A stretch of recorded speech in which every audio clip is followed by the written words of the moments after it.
Boker Tov Rabotai, on va commencer le cours d'aujourd'hui avec une petite histoire un peu marrante et on va revenir sur la paracha. Alors en Chutz La'aretz, on fait parachat Shelach Lecha et en Israël parachat Korach. On va parler de Shelach Lecha. Alors l'histoire parle d'un vendeur de pastèques. Alors je ne sais pas, pour ceux qui connaissent un petit peu le système, surtout Tunisie, Maroc, même en Israël. Bon, Israël pas aujourd'hui, mais à l'époque, comment ça marche? C'était des commerçants, des vendeurs, ils avaient des charrettes et ils tournaient avec ils remplissaient leurs charrettes avec des pastèques et ils criaient, voilà, pastèque, pastèque. On connaît un peu le système. Aujourd'hui, on trouve ça aussi.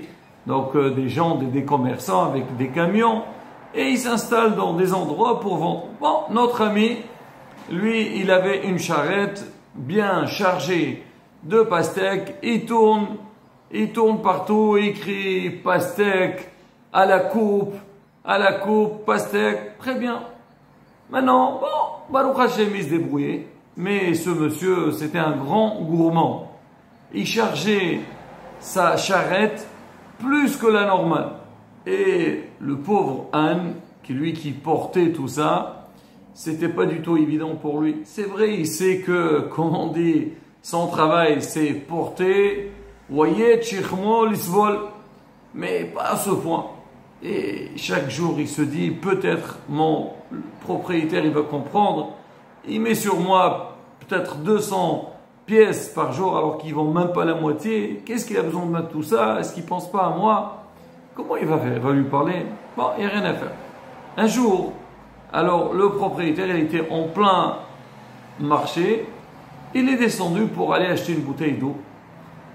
Alors il y avait un enfant qui passait à côté de la charrette. L'âne l'appelle. L'enfant, il était surpris, quoi? L'âne, il parle, il lui dit, petit. Il dit, moi, c'est quoi? Tu parles, toi? Il dit, ben, pourquoi pas? Tu connais pas l'ânesse de Bil'am? Wa yiftah Hashem et piha. Ben, c'est moi l'ânesse. Ah, bon, d'accord, c'est un mérite pour moi de te voir. Alors, il est au Bil'am. Il a dit, bon, écoute, qu'est-ce que tu veux? Il a dit, regarde, tu vois, moi, toute la journée, je porte. Et on va dire, bah, là-bas, être le propriétaire, c'est un gourmand. Tous les jours, il met une très grande quantité de pastèques, alors qu'il n'a même pas besoin de la moitié. Est-ce que tu peux lui dire quoi? Il va revenir. Dis-lui, dis-moi, pourquoi tu as besoin de mettre tous ces pastèques-là? Pauvre âne, ça fait trop pour lui. D'accord, combien tu vends par jour? Toi, tu vends 70, mais 100. Mais 200, plus que le double. Alors l'enfant, il entend ça, il lui dit, écoute, si maintenant toi, tu as eu le mérite, le srout, de parler, pourquoi tu ne parles pas directement toi avec ton propriétaire? Dis-lui, s'il te plaît, c'est trop dur pour moi, mais que la moitié.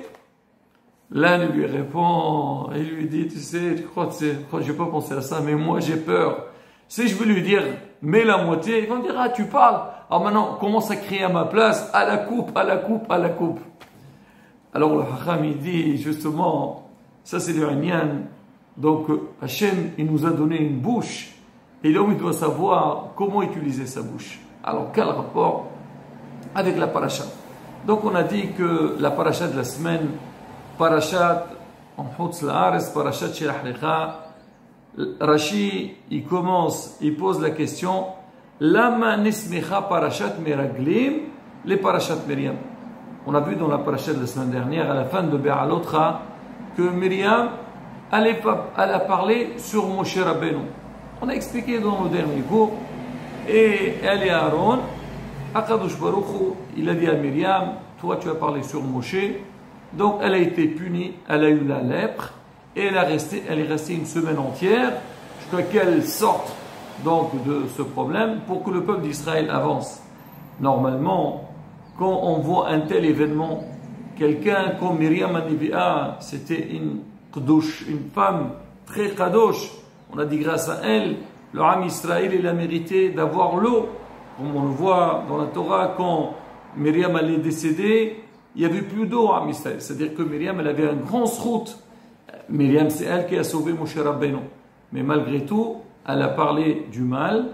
Akadosh Baruch Hu, il a puni. Et tout le monde a vu ça. C'est pas des fois, alors allez, où quelqu'un, il est touché, personne n'est au courant.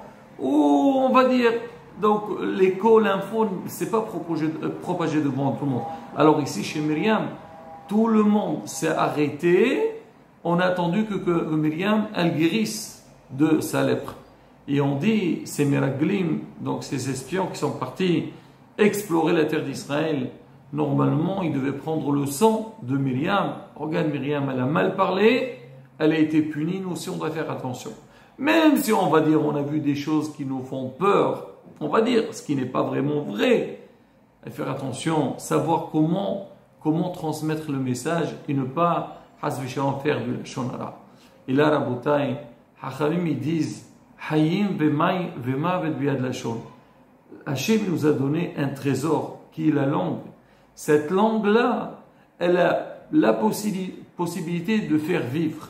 Et la langue aussi, elle a la possibilité aussi d'amener la mort. Comment? C'est qu'on sait c'est quoi la gravité du lashon hara. Quelqu'un qui parle du lashon hara, alors il va provoquer des problèmes entre les gens. Et chimiquement, des fois, les gens ils peuvent arriver à des choses qui sont très très graves.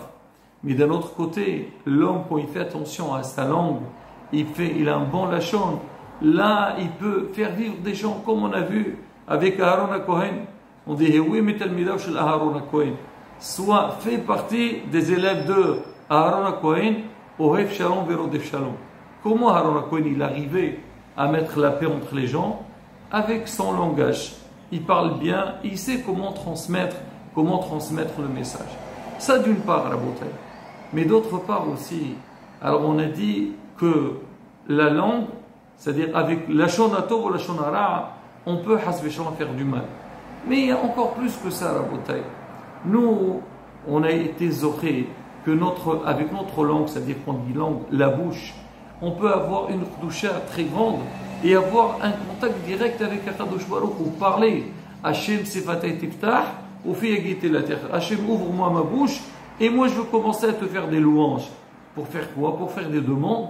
Et à travers les demandes qu'on fait pendant la tefila, on peut avoir tout ce qu'on a besoin. Et donc l'homme, il doit faire très attention. C'est Hachem, il t'a donné cette bouche-là. Il faut savoir comment l'utiliser. Comment faire? Ça veut dire faire des tfilotes, comme on a dit, des belles paroles, faire du lashon tov. Et l'homme, avec ça, il va arriver, Bezrat Hachem, à beaucoup d'ishorot. Plus que jamais, Rabotai, aujourd'hui, on a besoin de mettre le point sur ce régnan de la bouche. Alors on le voit aujourd'hui pratiquement, là pas pratiquement, c'est le monde entier. Aujourd'hui quand on sort dehors, comment on voit les gens, tout le monde avec son masque. C'est vrai, on dit il faut mettre le masque pour se protéger. Mais Rabotai, ça c'est ce qu'on dit, parce qu'il y a des microbes. Mais derrière ça, c'est que se protéger de l'extérieur et faire attention à ce que nous on sort de notre bouche. Et Rabotai, ce sujet de masque là, alors on va bien l'expliquer. La première des choses, c'est vrai, c'est donc des règles qu'on a dit pour le Inyan, on a dit pour se protéger, pour ne pas, Hazvi Shalom, être contaminé donc du virus qui est en train de faire un carnage dans le monde entier. Combien on doit faire attention. Aujourd'hui, les rabbanim, ils parlent partout. Ils disent qu'ils donnent voilà, des règles à suivre aujourd'hui. En général, quand on entend des rabbanim vous nous donner des règles, on s'attend qu'ils vont nous dire faire la Torah, venir prier, faire du Hesed. Aujourd'hui, le premier titre, le premier chapitre sur lequel ils vont parler, Masecha. C'est-à-dire quoi? Mettre le masque. Et là, Rabotai, faire très attention. C'est quelque chose, là, aussi bien à l'extérieur, dans le travail, mais à Rabotai aussi à la synagogue. Aujourd'hui, on a eu cette Baruch Hashem, cette délivrance de pouvoir aller prier, mais on voit malheureusement les gens, ils s'oublient. Et on vient à la synagogue, alors d'une part, alors déjà on dit bon laisse tomber, je veux pas, qu'est-ce qu'il y a, et pourquoi, j'en ai marre, je n'en peux plus, c'est trop compliqué. Déjà ça, la bataille, c'est une chova, c'est une obligation. Donc de porter pour se protéger, même au point que l'halakha aujourd'hui, il y a une question d'halakha, est-ce qu'on a le droit de sortir avec le masque à l'extérieur ou pas?